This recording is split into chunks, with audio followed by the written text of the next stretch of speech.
El proyecto es más que nada un proyecto de un bloque en particular y no del conjunto del Consejo Deliberante, que estos temas tan profundos deberían ser analizados y consensuados con otro tipo de textos y en mayor profundidad. El proyecto nos habla de que el bloque del Frente para la Victoria se dirige al Poder Ejecutivo Nacional, al provincial, a las cámaras, etcétera, etcétera, para repudiar el accionar de López y todos los hechos precedentes y el esclarecimiento de la justicia, y en los considerando tiene conceptos muy valiosos para que nunca más se pueda realizar actos delictivos del Estado. Pero López no es la excepción a un accionar que yo considero sistemático de apropiación de los recursos del Estado para beneficio propio. La situación de un exfuncionario tirando bolsos con millones de dólares por arriba de un convento es lo suficientemente gráfico como para calificar esta actitud. Pero López no es la excepción. Hay 2.160 denuncias de corrupción que carga el gobierno de Cristina Kirchner y de Néstor Kirchner, desde 2003 a 2015. 2.160. Algunas fueron desestimadas y otras avanzan. López no es la excepción porque está López, está Báez, son personajes centrales y fueron personajes centrales del gobierno y del partido y del Frente para la Victoria.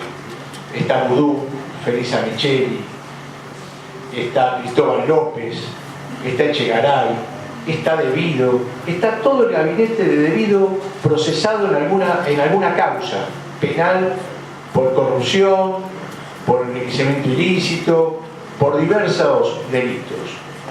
Espinosa, de Narza, por la compra de combustibles,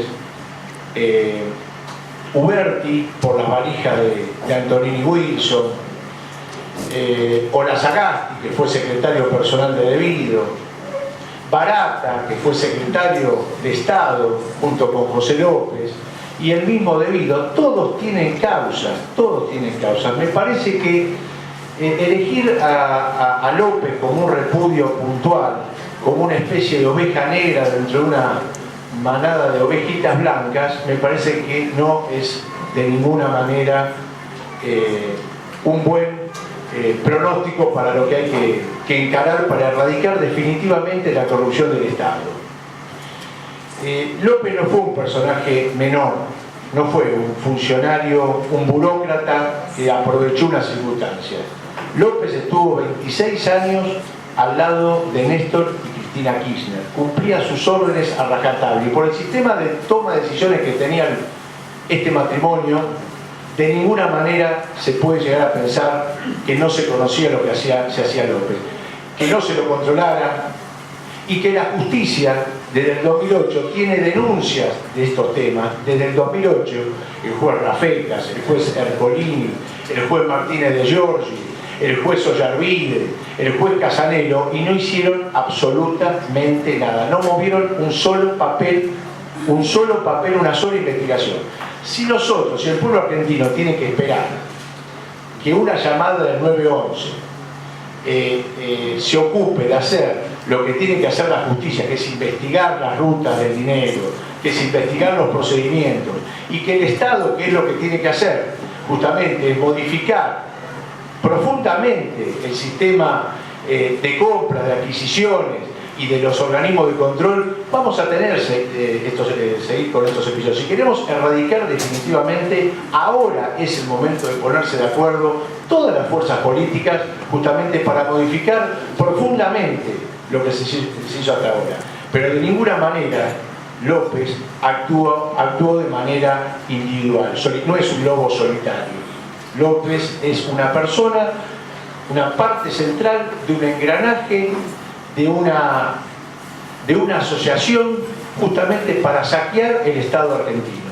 López es hoy un elemento solamente de esa asociación.